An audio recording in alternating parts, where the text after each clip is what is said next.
a quand même certains voisins qui sont à la base de la tragédie que le Congo a connue. Si vous êtes intransigeant par rapport aux compatriotes qui auraient commis des méfaits, les gens ne comprendront pas que vous ne le soyez pas, par exemple, par rapport aux voisins qui ont également commis des méfaits. Quelle sera l'attitude que vous allez adopter par rapport à ce qui s'est passé, notamment la guerre qui a été imposée au pays? Est-ce que M. Etienne Tshisekedi et son parti politique, une fois au pouvoir, va relancer peut-être un tribunal ou peut-être porter plainte contre les méfaits qui ont été causés en République démocratique du Congo?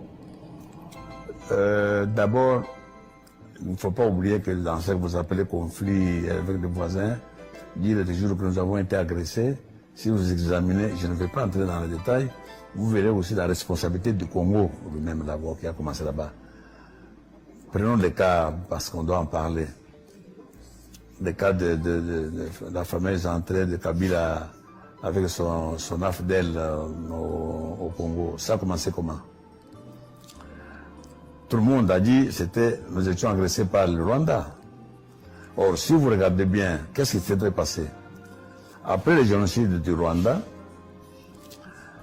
les Hutus qui avaient fait leurs bêtises là-bas ont fui devant la force au pouvoir de M. Kagame. Ils ont fui, ils sont venus au Congo. Ils sont réfugiés au Congo.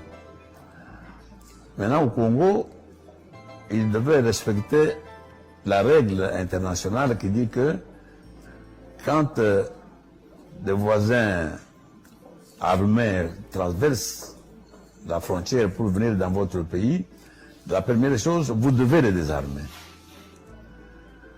Nous, on ne les a pas désarmés avec Mobutu, on n'a pas désarmé les FDR, FDL, tout ça. On les a laissés. Deuxième chose, vous devez les placer à au moins 150 km de la frontière commune. Or, nous, on les a laissés à quelques mètres de la frontière. Ces gens-là, partant du Congo, ils agressaient leur pays d'origine. Et quand ce pays prend des dispositions pour se défendre contre ces gens-là, vous allez dire qu'ils ont agressé le Congo. Il faut d'abord respecter la règle de ne pas héberger des hommes armés venant du pays voisin. Donc ça, c'est pour vous dire qu'il ne faut pas toujours dire « Ah, on a agressé, on a agressé ». Il faut voir aussi votre responsabilité dans cette affaire-là. Donc ça, c'est un. Vous me posez la question de savoir si on peut porter plainte, tout ça. Mais comme nous sommes respectueux de la loi, si un État voisin il a violé les lois ou bien internationales, etc., tout ça, conformément à la procédure normale, nous portons plainte et nous allons le traduire devant les justices, devant les compétences qu'il faut. Donc, c'est vous dire que je voulais d'abord insister sur le fait que quand vous avez parlé d'agression, vous devez savoir que dans beaucoup de cas, nous sommes aussi responsables de ce qui nous est arrivé. Il ne faut pas tout de suite jeter la pierre sur les autres. Merci, monsieur.